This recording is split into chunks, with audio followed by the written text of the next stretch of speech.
بسم الله الرحمن الرحيم.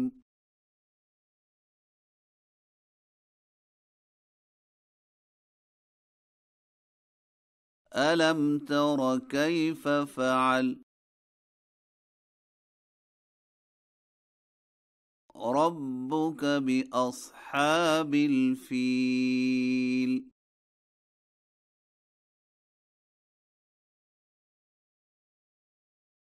ألم يجعل كيدهم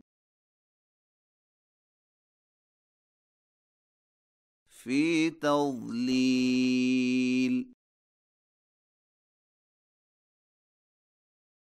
وأرسل عليهم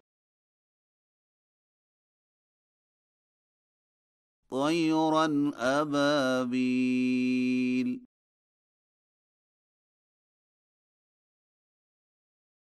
ترميهم بحجارة من سجيل